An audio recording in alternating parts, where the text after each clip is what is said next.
Student, आज हम लोग पढ़ते हैं चैप्टर 2 संरचना एवं टूल के बारे में। और आपको इसका लेक्चर नोट्स भी मिल चुका है। अब उसके हम वीडियो भी एक बार देख लेते हैं। सबसे पहली चीज़ कि किसी भी मशीन को हम मशीन टूल कह सकते हैं जिसके द्वारा उसी मशीन के अंग निर्मित कर सकें। मतलब किसी भी मशीन को हम मशीन टूल कह सकते हैं, ठीक, जिसके द्वारा उसी मशीन के अंग निर्मित कर सकें जिससे एक नई मशीन का निर्माण किया जा सके। सीधे तौर पर अब समझना है कि हम मशीन टूल का प्रयोग जो हम कर रहे थे किसी भी निर्देश के अंतर्गत किसी उत्पाद को बनाने के लिए, तो सीधे तौर पर मतलब ये है कि हम मशीन का प्रयोग करते हैं किसी दूसरी मशीन के अंगों के निर्माण के लिए, और उसी को हम लोग कहते हैं वो क्या है, मशीन टूल है। तो किसी भी मशीन को हम मशीन टूल कह सकते हैं जिसके द्वारा उसी मशीन के अंगों का निर्माण किया जा सके जिससे एक नई मशीन प्राप्त हो। लेथ मशीन को भी हम लेथ मशीन टूल कहते हैं। क्यों? क्योंकि लेथ मशीन का प्रयोग करके भी हम मशीन के अंगों का निर्माण कर सकते हैं। ठीक, किसी भी मशीन को हम मशीन टूल कह सकते हैं जिसके द्वारा उसी मशीन के अंग निर्मित कर सकें जिससे एक नई मशीन हमको प्राप्त हो सके या निर्माण हो सके। लेथ मशीन को भी हम लेथ मशीन टूल कहते हैं। एक उत्पादन मशीन टूल के लिए सबसे बड़ी आवश्यकता यह होती है उसके द्वारा निर्मित उत्पाद की यथार्थता उच्च स्तर की होनी चाहिए। एक उत्पादन मशीन मतलब कि एक प्रोडक्शन मशीन टूल के लिए सबसे बड़ी रिक्वायरमेंट ये होती है कि उसके द्वारा जो भी मशीन प्रोडक्ट मैन्युफैक्चर किया जा रहा है वो हाई एक्यूरेसी का हो और क्या हो, वो प्रिसाइसन हो। तो इससे हम लोग कह सकते हैं कि एक मशीन टूल के द्वारा जो भी मशीन हम बनाते हैं उसका कार्य यही होता है कि वो दूसरे मशीन के अंगों का निर्माण कर सके, और जिसका कार्य उत्पादन के उत्पादकता को बढ़ाना, वो भी किसके साथ, यथार्थता के साथ। मशीन टूल का वर्गीकरण, हम मशीन टूल का वर्गीकरण करते हैं 2 पॉइंट्स के अनुसार। सामान्य उद्देश्य की पूर्ति करने वाले मशीन टूल, उत्पादन मशीन टूल, विशेष उद्देशीय मशीन टूल और नम्य उत्पादन मशीन टूल। सबसे पहला है सामान्य उद्देश्य की पूर्ति करने वाले। सामान्य उद्देश्य का मतलब जनरल पर्पस मशीन टूल। उत्पादन machine tool, production machine tool, विशेष उद्देश्य स्पेशल पर्पज मशीन टूल, और नम्य उत्पादन machine tool means flexible machine tool. तो हम ये कह सकते हैं कि फ्लेक्सिबल मशीन टूल जो होता है वो क्या कर रहा है, वो प्रोग्राम के अंतर्गत ही कार्य करेगा। तो मशीन टूल का वर्गीकरण हम इस बेसिस पे करेंगे कि सामान्य उद्देश्य की पूर्ति के लिए प्रयोग में लाने जाने वाला। तो सामान्य उद्देश्य की पूर्ति के लिए जो प्रयोग में हम ला रहे हैं, तो उसमें देखें इन मशीनों का उपयोग सामान्य प्रकार की कर्तन प्रक्रियाओं के करने के लिए किया जाता है। किस प्रकार की? सामान्य उद्देश्य मशीन टूल के लिए। तो देखिए यहाँ पे कि इन मशीनों का प्रयोग सामान्य कर्तन प्रक्रियाओं को करने के लिए किया जा रहा है। उदाहरण lathe machine, shaper, drilling, grinding और प्लेनर, ठीक, इनके द्वारा किया जाएगा। फिर है उत्पादन मशीन टूल। ये वे मशीनें होती हैं जिनका उपयोग उत्पादन दर बढ़ाने के लिए एवं उत्पादन लागत को कम करने के लिए किया जाता है। उत्पादन मशीन टूल क्या होती हैं? वो मशीनें जिनका उपयोग उत्पादन दर बढ़ाने के लिए एवं उत्पादन लागत को कम करने के लिए किया जाता है।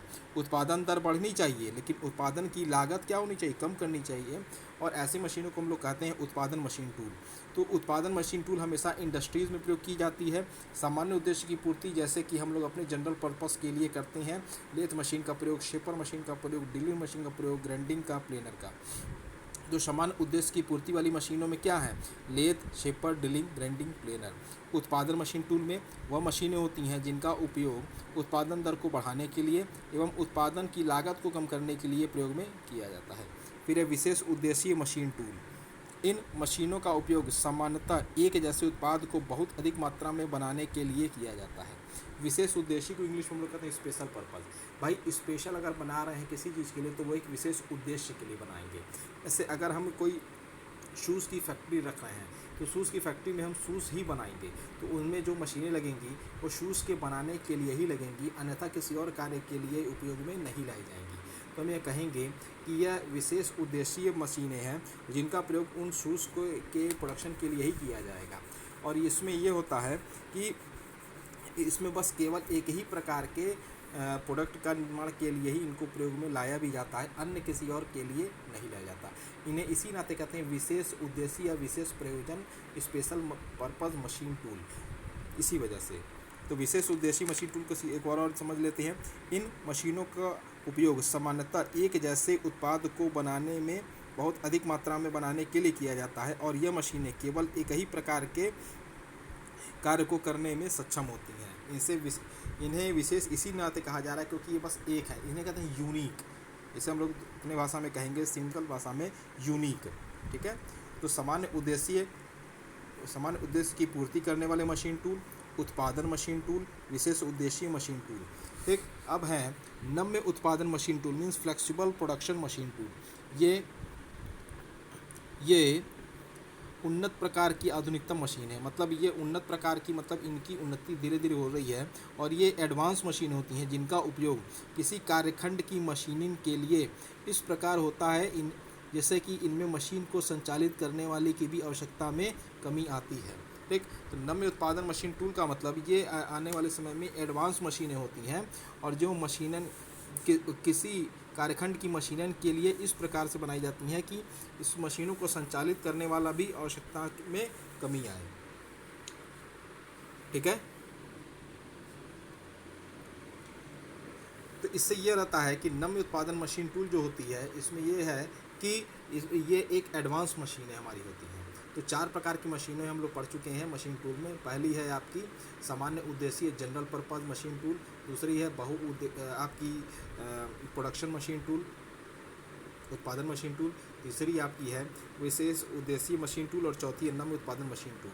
तो मशीन टूल ये चारों तौर पर इन्हीं चारों के तौर पर हम हमेशा डिफ़ाइन भी करते हैं कि इनके द्वारा जो भी आपकी क्रियाएं होंगी वो इन्हीं के द्वारा होंगी और हमेशा इनका प्रयोग हम कहाँ करते हैं, सामान्य उद्देश्य का अपने कार्यों में, जनरल पर्पस कार्यों में।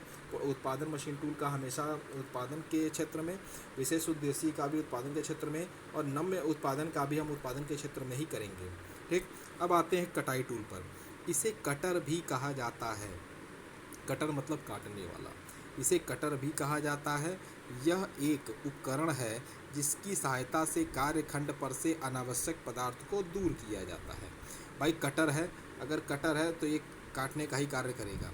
तो यह एक उपकरण है जिसकी सहायता से कार्यखंड पर से अनावश्यक पदार्थों को दूर किया जाता है।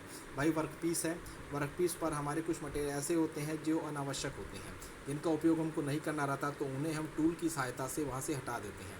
तो अनावश्यक पदार्थों को वर्कपीस या धातु खंड या कार्यखंड पर से हटाने की क्रिया जो होती है वो मशीनिंग होती है और उसको जिस औजार के द्वारा या टूल के द्वारा किया जाता है उसे हम लोग कहते हैं कटर। इसे कटाई टूल भी हम कहेंगे या कटर भी। तो इसे कटर भी कहा जाएगा। यह एक उपकरण है जिसकी सहायता से कार्यखंड पर से अनावश्यक पदार्थों को हटाया जाता है। कटाई टूल का पदार्थ अन्य पदार्थों की तुलना में कठोर होता है। तो जो कटर होगा उसका जो पदार्थ होगा वो अन्य पदार्थों की तुलना में क्या होता है, कठोर होता है। अगर वो कठोर नहीं होगा तो वह वर्कपीस पे काट नहीं सकता।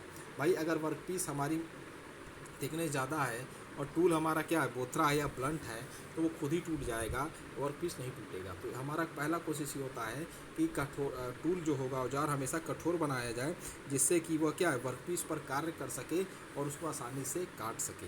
तो कटाई टूल का पदार्थ अन्य पदार्थों की अपेक्षा कठोर होता है। कटाई टूल धातु कटाई प्रक्रम में जनित ऊष्मा को अवशोषित करने की क्षमता भी रखना चाहिए। मतलब वर्कपीस के ऊपर जो भी कटाई कर रहा है टूल, वो क्या करता है, कटाई करते समय उसके अंदर से निकलती हुई ऊष्मा को भी अवशोषित करे, इतना उसके अंदर क्या होती, कैपेसिटी होनी चाहिए। कैपेसिटी मतलब क्षमता। तो जितनी अधिक क्षमता होगी वो उतना ज़्यादा क्या होगा, अच्छा होगा और वो हमारे कटाई प्रक्रम में बहुत अधिक महत्वपूर्ण योगदान रखेगा। तो एक बार और हम आपको बता दें, कटाई टूल सीधे तौर पर कि इसको हम कटर भी कहते हैं और यह एक उपकरण होता है जिसकी सहायता से धातु खंड या कार्यखंड पर से अनावश्यक पदार्थों को दूर किया जाता है या निकाला जाता है। कटाई टूल का पदार्थ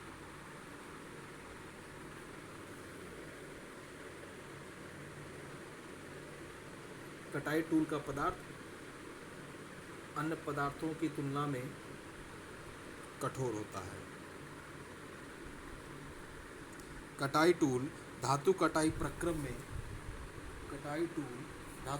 प्रक्रम में जनित ऊष्मा को अवशोषित करने की क्षमता रखने वाला भी होना चाहिए। कैसा होना चाहिए? वो कटाई टूल जो होगा वो धातु प्रक्रम में क्या होता है, जो ऊष्मा हमारी उसमें उत्सर्जित हो रही है उसको अवशोषित करने की भी क्षमता रखे, जिससे कि आसानी से वो कार्य कर सके। अब है कटाई टूल का पदार्थ। कटाई टूल का पदार्थ किस प्रकार का होना चाहिए? ठीक, अब तो इस पे हम डिस्कस करते हैं कि कटाई टूल का पदार्थ कैसा होना चाहिए। ठीक, तो सबसे पहले हम आते हैं इस पे कि कटाई टूल का जो पदार्थ होगा ये हमेशा इसकी विशेषताएं क्या है। पहला है कठोरता, ठीक, दूसरा है चीमड़ता, तीसरा है टूट फूट प्रतिरोधकता। तो कटाई टूल के जो पदार्थ हैं उसके अंदर की विशेषता होनी चाहिए, सबसे पहला है कठोरता, दूसरा है चीमड़ता और तीसरा है टूट फूट प्रतिरोधकता। तो कटाई टूल का जो पदार्थ होगा उसकी विशेषताएं 3 प्रकार से आती हैं। पहला है कठोरता, दूसरा है चीमड़ता और दूसरा टूट फूट प्रतिरोधकता। कठोरता का मतलब वो कठोर होना चाहिए। अगर हमारा टूल कठोर नहीं होगा तो वो वर्कपीस पर कार्य नहीं कर पाएगा और जिससे कि वो उसको सही ढंग से काट नहीं पाएगा। चिमड़ता मतलब चिमड़ होना चाहिए, मतलब उसके अंदर उसके शेप में कोई भी परिवर्तन नहीं होना चाहिए। यह नहीं कि आपका वर्कपीस है, वर्कपीस को काटते समय हमारा टूल में ही परिवर्तन हो जाए, ये सही नहीं माना जाता। ठीक, उस समय फेल्योर हो जाता है। टूट फूट प्रतिरोधकता मतलब कि हमेशा टूल आपका जो होना चाहिए वो हमेशा कैसा होना चाहिए, वो हार्ड होना चाहिए और उसके अंदर टूट फूट प्रतिरोधकता भी होनी चाहिए कि टूट फूट का वो क्या करे, विरोध करे। ऐसा नहीं कि वो काटते समय फिर वो कहीं से टूट जाए। और ब्लंट नहीं होना चाहिए, हमेशा शार्प होना चाहिए। शार्प जितना ज़्यादा टूल होगा वो उतनी आसानी से उस चीज़ को काट सकता है। ठीक, फिर आइए हम आते हैं कटाई टूल पदार्थ का वर्गीकरण। तो कटाई टूल पदार्थ का वर्गीकरण 2 भागों में बांटा गया है। सबसे पहला स्थायी कटिंग टूल पदार्थ, दूसरा अस्थायी कटाई टूल पदार्थ। तो स्थायी कटाई टूल पदार्थ वह पदार्थ जो मशीनन प्रक्रम के दौरान स्थायित्व तो बनाए रखता है, वह स्थायी कटाई टूल पदार्थ कहलाता है। मतलब वह पदार्थ जो मशीनन प्रक्रम के दौरान स्थायित्व तो मतलब कि अपनी स्टेबिलिटी बनाए रखता है और अपने अंदर किसी प्रकार का कोई परिवर्तन नहीं करता है, उसे हम लोग कहते हैं स्थायी कटिंग पदार्थ। ठीक, तो स्थायी कटाई टूल पदार्थ वो पदार्थ होता है जो मशीनन प्रक्रम के दौरान अपने स्टेबिलिटी को बनाए रखता है और किसी भी प्रकार का कोई परिवर्तन नहीं लाने देता। उदाहरण के लिए टंगस्टन कार्बाइड। ठीक, तो ये ऐसी चीज़ें हैं जो स्थायी कटिंग टूल पदार्थ के अंतर्गत आती हैं। मतलब वह अपने अंदर किसी प्रकार का कोई परिवर्तन नहीं लाता और वो उस वर्कपीस को आसानी से काट सकता है, वह स्थायी कटाई टूल पदार्थ कहलाता है। फिर अस्थायी, यह वह पदार्थ होता है जो सामान्यतः कटाई प्रक्रम के दौरान अपना स्थायित्व तो नहीं बना पाता। मतलब कि वह पदार्थ जो कटाई प्रक्रम के दौरान अपने स्टेबिलिटी को नहीं बना, मतलब अपने स्टेबिलिटी खो देता है। मतलब वो क्या करता है, अस्थायित्व तो मतलब परिवर्तन ला देता है। भाई परिवर्तन ला देगा तो स्टेबिलिटी क्या होता है, वो ख़त्म हो जाएगी। तो ऐसे को कहते हैं हम अस्थायी कटाई टूल पदार्थ। यह सामान्यतः निम्न कठोरता बिंदु से प्रारंभ होता है तथा प्रक्रम के दौरान ऊष्मा उपजने के कारण मैट्रिक्स से बाहर आ जाता है। मतलब जो ऊष्मा उपजती है टूल और वर्कपीस के बीच में, तो उसके वजह से इसके मैट्रिक्स से क्या होता है, बाहर आ जाता है और इसी वजह से इसको हम लोग कहते हैं अस्थायी कटाई टूल पदार्थ। तो 2 प्रकार के हमेशा कटाई टूल पदार्थ का वर्गीकरण 2 प्रकार से किया जाता है, अस्थायी कटाई टूल पदार्थ और अस्थायी कटाई पदार्थ। तो स्थायी कटाई टूल पदार्थ वह पदार्थ होते हैं जो मशीन प्रक्रिया के दौरान अपने स्थायित्व को बनाए रखते हैं या अपने अंदर किसी भी प्रकार का कोई परिवर्तन नहीं लाते हैं। वो जैसे शुरुआत में थे वैसे अंतिम में भी रहते हैं और वो कटाई भी करते हैं। तो उदाहरण के लिए टंगस्टन कार्बाइड का प्रयोग हम करते हैं। अस्थायी मीन्स क्या, टेम्परेरी। इसका मतलब ये हुआ कि ऐसे पदार्थ जो सामान्यतः कटाई प्रक्रम के दौरान अपने स्थायित्व को बना नहीं पाते और वो क्या होता है, कुछ समय बाद कटने के बाद वो टूट जाते हैं या परिवर्तित हो जाते हैं। ये इसलिए होता है क्योंकि ऊष्मा प्रक्रम के दौरान जो ऊष्मा अवशोषित होती है वो अपने मैट्रिक्स से बाहर आ जाते हैं और जिससे उनके क्या स्थिति में परिवर्तन हो जाता है और उसका उदाहरण है स्टील। ठीक, तो याद रखिएगा ये 2 पॉइंट्स हमारे हैं और यही एग्ज़ाम में हमेशा बेटा पूछे भी जाते हैं और इनको हमको समझना चाहिए। अब आते हैं विभिन्न टूल पदार्थ कौन कौन से हैं। तो सबसे पहला हमारा है इसमें कार्बन टूल स्टील। ठीक, फिर है हाई स्पीड स्टील, फिर है high speed steel plus cobalt, फिर cemented carbide, ceramic, cermet, cubic boron nitride और डायमंड। तो विभिन्न टूल पदार्थ जो हैं हमारे कौन हैं, कार्बन टूल स्टील, फिर हाई स्पीड स्टील, फिर हाई स्पीड स्टील में कोबाल्ट का प्रयोग करते हैं, फिर सीमेंटेड कार्बाइड, फिर सिरेमिक्स, फिर सरमेट, फिर सीबीएन, फिर डायमंड। सीबीएन का फुल फॉर्म होता है क्यूबिक बोरान नाइट्राइड, फिर डायमंड। तो विभिन्न टूल पदार्थ अगर पूछे जाएंगे तो इन सारी चीज़ों का आप नाम लिखेंगे। कार्बन टूल स्टील जो होता है, अब हम सबके बारे में बताते हैं और उनके गुणों के बारे में अध्ययन करेंगे। कार्बन टूल स्टील के गुण हैं, यह अस्थाई कटाई टूल पदार्थ के रूप में प्रयोग किया जाता है, अस्थाई। ठीक। दूसरा पॉइंट, ऊष्मा संवेदनशीलता, ऊष्मा के प्रति संवेदनशील रहता है। अपेक्षाकृत महंगा होता है, मतलब ये एक्सपेंसिव भी है और ये ऊष्मा के प्रति क्या आता है, संवेदनशीलता भी रखता है। ठीक। फिर ये अब है उच्च गति स्टील, हाई स्पीड स्टील पे हम आते हैं। इसका क्या प्रॉपर्टीज़ है, पहला है अस्थाई, फिर अपेक्षाकृत महंगा, फिर है तीव्र कटाई कोर, मतलब कि इसकी जो कटाई की जो कोर होगी, जो एज होगी, वो क्या होगी, तीव्र होगी। ठीक। फिर ये क्या है, मध्य तापमान पर कठोरता रखता है। मध्य तापमान मीन्स आपकी मीडियम टेम्परेचर पर भी ये कठोर माना जाता है। तो मीडियम टेम्परेचर पर भी अपनी कठोरता को क्या करता है, बनाए रखता है। तो आपके दो हो गए, एक है आपका कार्बन टूल स्टील और दूसरा है हाई स्पीड स्टील। ठीक। दोनों क्या हैं, अस्थाई हैं, अपेक्षाकृत महंगे हैं। और इसमें जो HSS होता है, हाई स्पीड स्टील, इसकी क्या होती है, तीव्र कटाई कोर होती है। जो कटाई की जो कोर होगी वो तीव्र होगी और ये मध्य तापमान पर भी कठोरता के गुण अपना बनाए रखता है। ठीक। अब आते हैं हम अपने तीसरे पॉइंट्स पे। ठीक। जो तीसरा पॉइंट आपका है वो है आपका HSS कोबाल्ट। इसके गुण क्या हैं, पहला पॉइंट, ये अस्थाई होता है। जो पहला पॉइंट आपका है वो क्या है, ये अस्थाई है। ठीक। फिर अपेक्षाकृत कम महंगा, अपघर्षक मशीन कार्य करने के लिए। अपघर्षक मतलब यहाँ ग्राइंडिंग का मतलब होता है बेटा। ये अपघर्षक का मतलब क्या हुआ यहाँ, ग्राइंडिंग। तो अस्थाई ये भी कटिंग टूल पदार्थ है। अपेक्षाकृत कम महंगा होता है, अपघर्षक मशीनन कार्य के लिए उपयुक्त होता है। Cemented carbide. फिर इसके गुण क्या है, स्थायी होता है, मतलब स्थायी कटिंग टूल पदार्थ, मतलब स्थायी का मतलब कि ये अपने स्थायित्व को बनाए रखता है और कितनी भी उसमें आप प्रेशर या दबाव या इसकी प्रक्रिया के दौरान यह अपने स्थिति में कोई परिवर्तन नहीं लाने देता। तो क्या सीमेंटेड कार्बाइड स्थायी होता है, अपेक्षाकृत महंगा भी होगा। तीव्र कटाई छोर, मतलब इसकी जो कटाई की छोर होगी, जो एज होगी, वो भी क्या होगी, तीव्र होगी और आसानी से काट सकती है। तीव्र कटाई कोर संभव नहीं होती है। तो जो कटाई की जो कोर होगी वो संभव नहीं होगी, मतलब कि उसको आसानी से वो काट पाए। फिर है स्थाई।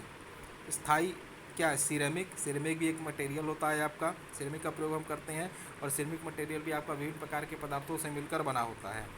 ये अपेक्षाकृत महंगा। फिर है रासायनिक रूप से निष्क्रिय, मतलब केमिकल रूप से, मतलब केमिकल का प्रयोग करने पर भी इसके अंदर किसी प्रकार का कोई परिवर्तन नहीं होता है। टर्निंग टूल बिट में प्रयोग किया जाता है, मतलब turning tool turning tool bit, मतलब कि टूल बिट में हम इसको टर्निंग के रूप में यूज करते हैं। ठीक। तो टर्निंग टूल में क्रिया द्वारा इस बिट में हम इसको प्रयोग में लाते हैं। ठीक। तो ये होता है सिरेमिक। फिर सरमेट, स्थायी होता है, अपेक्षाकृत महंगा होगा और तीव्र कटाई छोर इसमें संभव नहीं हो पाती है। तीव्र कटाई छोर, तो जो कोर्स होते हैं, मतलब जो एज होते हैं, उसमें तीव्र कटाई छोर संभव नहीं होती है स्थायी में। फिर आपका है नेक्स्ट है क्यूबिक बोरान नाइट्राइड। ये बहुत माना जाता है कि ये बहुत कठोर है, स्थायी होता है, यह महंगा भी होता है और दूसरा सबसे कठोर पदार्थ है। दूसरा अगर सबसे कठोर पदार्थ है तो सबसे पहला पदार्थ होता है डायमंड होता है। तो ये स्थायी भी होगा, महंगा भी होगा और दूसरा सबसे कठोर पदार्थ के रूप में इसको जाना भी जाता है। तीव्र कटाई छोर संभव नहीं होती है, तीव्र कटाई छोर जो होती है वो संभव नहीं होती है। तो क्यूबिक बोरानाइट्राइड जो होगा वो स्थायी भी होगा, महंगा भी होगा और दूसरा सबसे कठोर पदार्थ के रूप में इसको जाना भी जाता है। तीव्र कटाई छोर इसकी संभव नहीं होती है। फिर है डायमंड जो होगा वो स्थायी भी होगा, अपेक्षाकृत अधिक महंगा भी होगा। स्थायी भी होता है, अपेक्षाकृत अधिक महंगा भी होता है, प्रकृति में सबसे कठोर माना जाता है। पर अभी मैंने बताया कि ये दूसरे सबसे कठिन पदार्थ है क्यूबिक बोरानाइट्राइड, तो पहला आपका है डायमंड। तो प्रकृति में सबसे अधिक कठोर माना जाएगा तो वो डायमंड माना जाएगा। ये स्थायी भी होता है और अधिक मुलायम भी होता है। तो क्यूबिक बोरानाइट्राइड क्या स्थायी भी है, महंगा भी होता है और दूसरा सबसे अधिक कठोर पदार्थ है। ठीक। और आपका जो डायमंड है ये स्थायी भी होता है, अपेक्षाकृत अधिक महंगा भी होता है और प्रकृति में सबसे कठोर भी माना जाता है और अधिक मुलायम भी होता है। तो ये एक बार हम इसको फिर से एक बार समराइज़ कर दे रहे हैं इस पॉइंट को कि आपके जो विभिन्न प्रकार के टूल पदार्थ होते हैं कौन कौन से हैं। Carbon tool steel, high speed steel में कोबाल्ट का प्रयोग, cemented carbide, ceramic, cermet, cubic boron nitride और डायमंड। अब कार्बन टूल स्टील को हम लोग पढ़ते हैं। अस्थायी होता है, इसके गुण में ऊष्मा संवेदनशीलता होता है, ऊष्मा के प्रति संवेदनशील होता है, अपेक्षाकृत महंगा होगा, एमआरओ मशीन प्रयुक्त किया जाएगा। फिर उच्च गति स्टील, ये अस्थायी होता है, अपेक्षाकृत महंगा ये भी होता है। तीव्र कटाई कोर, इसकी जो कोर होगी जिससे कि वो कटिंग करने की क्रिया करता है तो वो क्या होती है, वो कोर क्या तीव्र होती है। मध्य तापमान पर कठोरता को बनाए रखता है, मतलब मीडियम टेम्परेचर पे ही अपनी कठोरता में कोई परिवर्तन नहीं लाने देता। HSS कोबाल्ट, यह अस्थायी होता है, अपेक्षाकृत कम महंगा होगा, अपघर्षक मशीन कार्य करने के लिए उपयुक्त। अपघर्षक मतलब ग्राइंडिंग मशीन में कार्य करने में भी उपयुक्त माना जाता है। फिर सीमेंटेड कार्बाइड, ये क्या है गुण, स्थायी होता है, अपेक्षाकृत ये भी महंगा होगा, तीव्र कटाई छोर संभव नहीं होती है, मतलब इसकी जो कटिंग कोर्स होंगी वो तीव्र कटाई करने के लिए लाभदायक नहीं होती हैं। फिर सरमिक, स्थायी होगा, ये भी अपेक्षाकृत महंगा होगा, रासायनिक रूप से ये निष्क्रिय होता है, टर्निंग टूल बिट में प्रयोग में लाया जाता है। सरमेट स्थायी भी होता है, अपेक्षाकृत महंगा भी होगा और तीव्र कटाई छोर इसे संभव नहीं होती है। फिर क्यूबिक बोरान नाइट्राइड, ये स्थायी भी होता है, ये महंगा भी होगा और दूसरा सबसे अधिक कठोर पदार्थ माना जाता है। क्या माना जाता है, दूसरा सबसे अधिक कठोर पदार्थ, तीव्र कटाई छोर संभव नहीं होती है, तो स्थायी भी होगा, महंगा भी होगा और तीव्र कटाई छोर संभव नहीं होती और दूसरा सबसे अधिक कठोर पदार्थ माना जाता है। डायमंड स्थायी भी होता है, अपेक्षाकृत सबसे अधिक महंगा भी होता है और प्रकृति में सबसे कठोर माना जाता है और ये अधिक मुलायम होता है। तो ये जो आपके 8 प्रकार के जो आपके कटिंग पदार्थ हैं एग्ज़ाम में पूछे जाते हैं, तो इनको सही चीज़ों को सही से पढ़ लें और एग्ज़ाम में उसको हम लिखेंगे। फिर आपका अगला जो हम पढ़ाएंगे आपको वो है automatic tool changer. Automatic tool changer, तो ऑटोमेटिक टूल चेंजर में हम ये जानते हैं क्या होता है, ये भी देख लें एक बार हम। CNC मशीन का डिज़ाइन इस प्रकार बनाया जाता है कि वह एक सेटिंग में कई संक्रियाएं संपन्न करे। देखिए कंप्यूटर न्यूमेरिक मशीन है तो हम कोशिश ये करते हैं और मशीन के ये भी रखते हैं कि वो एक ही समय में कई प्रकार के विभिन्न ऑपरेशंस को कर सके। CNC मशीन में टूल परिवर्तन दिए गए निर्देशों के अनुसार होता है। टूल परिवर्तन मतलब परिवर्तन जो होगा वो दिए गए निर्देशों, कौन से निर्देश, जो प्रोग्राम निर्देशों के सेट द्वारा प्रोग्राम के द्वारा दिए जाते हैं। तो CNC मशीन में जो भी परिवर्तन होगा, टूल परिवर्तन जो होगा वो दिए गए निर्देशों के सेट के अनुसार ही होता है या प्रोग्राम के द्वारा। ये सभी टूल एक टूल मैगजीन या टूल ड्रम में व्यवस्थित होते हैं। जब टूल को बदलने की आवश्यकता होती है तब ड्रम खाली स्थान पर घूमता है, ठीक, और पुराने टूल को खाली स्थान पर निकाल देता है तथा पुनः घूमकर नए टूल को व्यवस्थित करता है। इस व्यवस्था को ऑटोमेटिक टूल चेंजर कहते हैं। देख लीजिए, CNC मशीन में टूल परिवर्तन दिए गए निर्देश के अनुसार ही कार्य करता है, मतलब जैसा प्रोग्राम रहेगा उसके अनुसार टूल में परिवर्तन किया जाएगा। यह सभी टूल एक टूल मैगजीन या ड्रम के अंदर व्यवस्थित होते हैं। जब टूल को बदलना या बदलने की आवश्यकता होती है तब ड्रम खाली स्थान पर घूमता है और पुराने टूल को खाली कर देता है और पुनः घूमकर नए टूल को उसमें व्यवस्थित कर देता है। इस व्यवस्था को हम लोग कहते हैं ऑटोमेटिक टूल चेंजर। और इस ऑटोमेटिक टूल चेंजर की व्यवस्था की वजह से हमारे प्रक्रम में भी क्या होती है, नम्यता आ जाती है, मशीनन की क्षमता बढ़ जाती है, उच्च परिष्कृत मशीनन हमको प्राप्त होता है और क्या आती है, ऑपरेटर भी इससे सुरक्षित रहता है। तो ये जो आप समझ गए ऑटोमेटिक टूल चेंजर में, समझ लीजिए सीधे तौर पर कि ऐसा मशीन जो टूल्स को क्या करे, आसानी से बदल सके, टूल का अरेंजमेंट आसानी से कर सके, उनको बदल सके और हमारे कार्य होने के बाद इसमें एक टूल मैगजीन या ड्रम होती है जिसमें वो सारे टूल्स अरेंज होते हैं और जब हमारे टूल जब खाली करना होता है तो ड्रम वो खाली घूमता रहता है और जब उसमें टूल फिट करना रहेगा तो वो क्या है, नए स्थान पर कार्य करने के बाद उन टूल्स को खाली करेगा और फिर नया टूल उसमें विस्थापित कर देगा। यह 2 प्रकार का होता है। सबसे पहली चीज़ ये होता है drum type automatic tool changer और फिर है chain type automatic tool changer. तो पहला है ऑटोमेटिक टूल चेंजर के लाभ। तो टूल लाइन 1 सेकंड में परिवर्तित हो जाती है, मतलब टूल्स क्या होते हैं, 1 सेकंड में ही एक पॉइंट में परिवर्तित हो जाते हैं। हमको बहुत ज़्यादा समय नहीं लगता टूल को परिवर्तित करने में। अगर हमको टूल को परिवर्तित करना रहेगा तो अगर किसी आदमी को रखेंगे तो वो उसको बदलने में समय लगेगा, उसके सेटिंग में समय लगेगा, उसे क्रियान्वयन में समय लगेगा। लेकिन यहाँ पर हमको समय नहीं लगता, 1 सेकंड में वो परिवर्तित हो जाता है। मैनुअल टूल चेंजर कई घंटे लगाता है। देखिए मैनुअल टूल चेंजर का मतलब यहाँ आदमी को व्यवस्थित करके अगर हम उसको टूल चेंज करेंगे और हमको मशीनों की संक्रिया करनी है तो बहुत समय लग जाएगा, प्रोसेस लंबा हो जाएगा, और जिससे कि वो हमारा सीधे तौर पर इफेक्ट कर जाएगा हमारे प्रोडक्शन पर। तो हम कोशिश ये करते हैं कि मैनुअल टूल चेंजर कई घंटे लगाता है और उसके जगह पर हम ऑटोमेटिक टूल चेंजर का ही प्रयोग करें। ऑपरेटर भी इससे हमारा सुरक्षित रहता है, जो उसको ऑपरेट करेगा वो भी इसमें सुरक्षित रहेगा, क्योंकि टूल अपने आप ही चेंज हो रहा है। इसमें किसी प्रकार का कोई भी मानवीय ज़्यादा हस्तक्षेप नहीं है। प्रक्रम नम्यता में वृद्धि होती है, मतलब प्रोग्राम की फ्लेक्सिबिलिटी में वृद्धि हो जाती है, प्रोग्राम हमारा फ्लेक्सिबल रहेगा। प्रक्रम मितव्ययी हो जाता है, मतलब प्रोग्राम मितव्ययी मतलब इको फ्रेंडली। ये क्या होता है, फ्रेंडली हो जाता है और इस पर कार्य करना क्या हो जाता है, आसान हो जाता है। फिर उच्च परिष्कृत मशीनन प्राप्त होता है। उच्च परिष्कृत मशीनन का मतलब ये होगा कि हमको जो मशीनिंग प्राप्त होगी वो क्या हाई क्वालिटी की रहेगी, और मशीनन की यथार्थता में वृद्धि होती है। मशीन की यथार्थता में भी क्या होगी, ये वृद्धि होगी। तो ऑटोमेटिक टूल चेंजर हमारा क्या है, बहुत इंपॉर्टेंट है, और इसके द्वारा हम टूल को चेंज कर सकते हैं बहुत ही कम समय में, सुरक्षा के साथ, मितव्ययी के साथ, और उच्च मशीनन उच्च परिष्कृत मशीनन क्षमता के साथ इसको हम परिवर्तित कर सकते हैं। और मैनुअल टूल चेंजर इसकी अपेक्षा में बहुत समय लगाता है और उसके जगह पर इसका प्रयोग हम कर सकते हैं।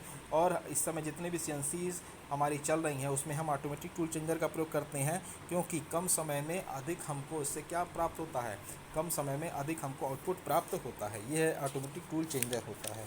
ठीक, तो अब हम आते हैं अपने अगले टॉपिक्स पे, स्नेहन सीएनसी की स्नेहन प्रणाली। सीएनसी की स्नेहन प्रणाली क्या होती है वो भी हम लोग समझ लेते हैं कि सीएनसी क्या है। शीतलन तथा स्नेहन के लिए तरल का प्रयोग किया जाता है।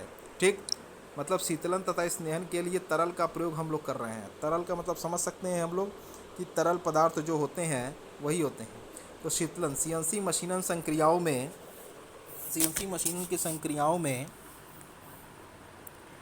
सतत ऊष्मा उत्पन्न होती है। भाई मशीनन की जब संक्रिया होगी तो उसमें ऊष्मा हमारी क्या होगी, सतत उत्पन्न होती रहेगी।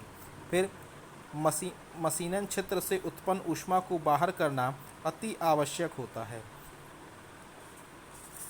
टूल की क्रिया से कार्यखंड द्वारा उपलब्ध चिप्स में भी ऊष्मा होती है।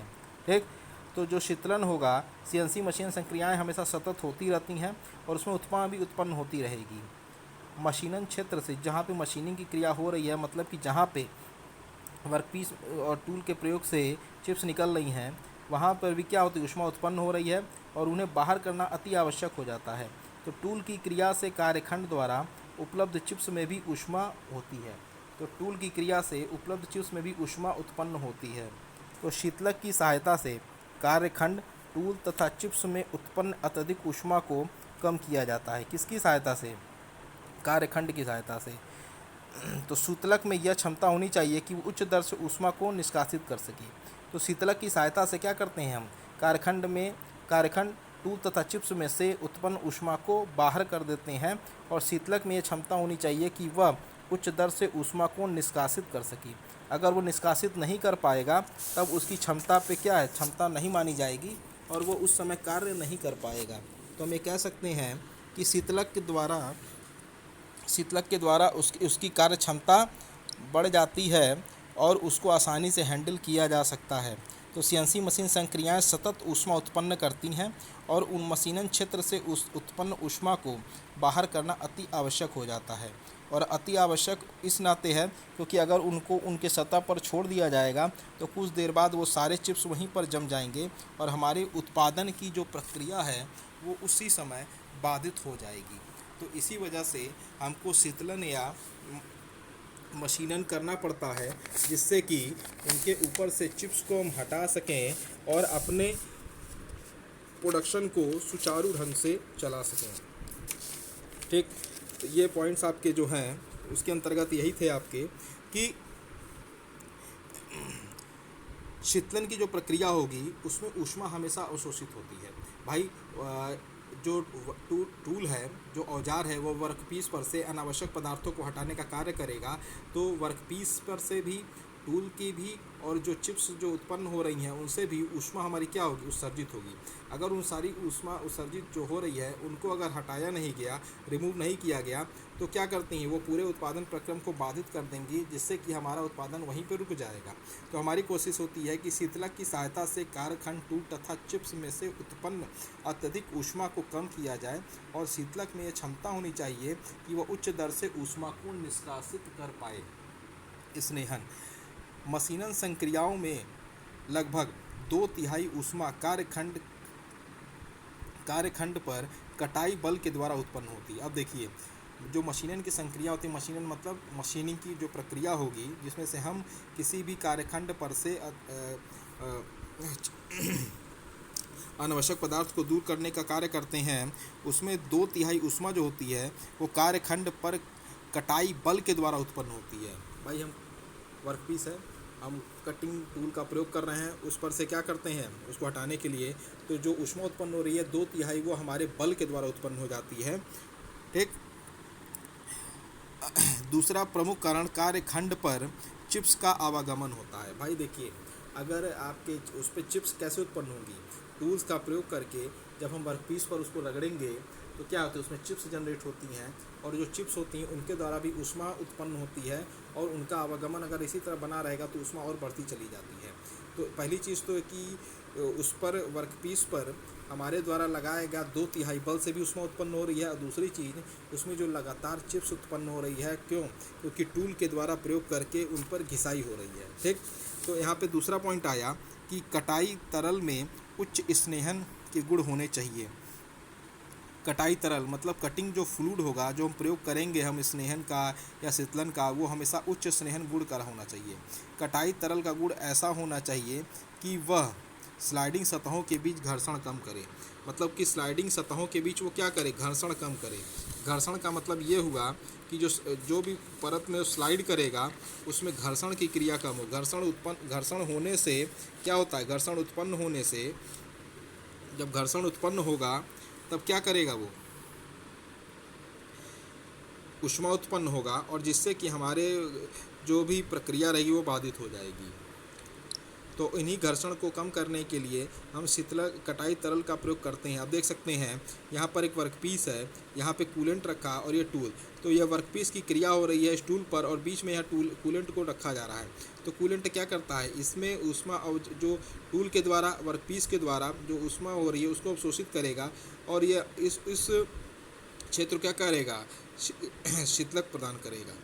तो हम क्या करते हैं, इनके बीच के जो घर्षण होती है उसको कम कर देता है। क्या चीज़, यही तरल पदार्थ। स्नेहक तेल, लुब्रिकेशन ऑयल, सबसे पहली चीज़ ये जानिए, यह एमल्सिफायर पेट्रोलियम ऑयल से प्राप्त होता है। यह सामान्यतः एल्युमिनियम, कॉपर, ब्रास तथा आयरन मेटल की कटाई के लिए प्रयोग में लाया जाता है। ठीक, कटाई में ही प्रयोग में लाया जाएगा। कौन, स्नेहक तेल।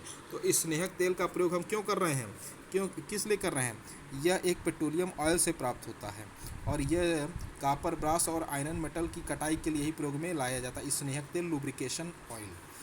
100% पेट्रोलियम, एग्जाम में पूछता भी है। यह पेट्रोलियम एवं खनिज तेल से प्राप्त होता है।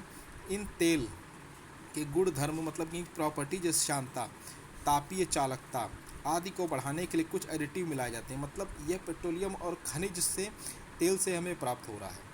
इन तेल के गुण धर्म मतलब कि प्रॉपर्टीज़ से, जैसे कि विस्कोसिटी, थर्मल कंडक्टिविटी, इनकी सारी प्रॉपर्टीज़ को बढ़ाने के लिए हम कुछ प्रकार के इसमें बंधक पदार्थों का प्रयोग करते हैं, जिससे कि इनकी क्षमता और बढ़ जाए।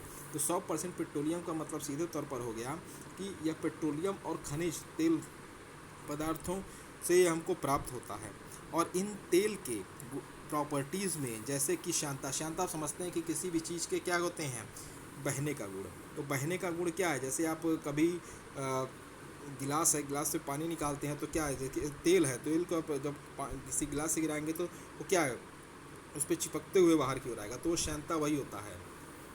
श्यानता क्या होता है, वही चीज़ होती है कि विस्कोसिटी, तापीय चालकता में थर्मल कंडक्टिविटी, और इन सारी चीज़ों को बढ़ाने के लिए इसमें हम कुछ विशेष प्रकार के बंधकों का प्रयोग करते हैं, जो इनके गुण को बनाए रखते हैं और इनकी ऊर्जा को क्या करते हैं और बढ़ाते हैं। तो इसे हम लोग कहते हैं पेट्रोलियम तेल। ठीक, अब आते हैं प्रमुख लाभ क्या क्या हैं इनके। सबसे पहला है पेट्रोलियम तेल से सतह परिष्करण में वृद्धि होती है। भाई पेट्रोलियम तेल लगाएं उस पर तो उसमें क्या सतह क्या परिष्कृत हमारी वृद्धि हो जाएगी उसमें। उच्च गति कटाई प्रक्रम में सक्षम होता है। उच्च गति कटाई प्रक्रम तो समझ सकते हैं हम लोग कि उच्च गति की कटाई प्रक्रम होती है, मतलब हम जो गति जिस गति से कटाई प्रक्रम कर रहे हैं वो उच्च गति का वो रहेगा। ठीक,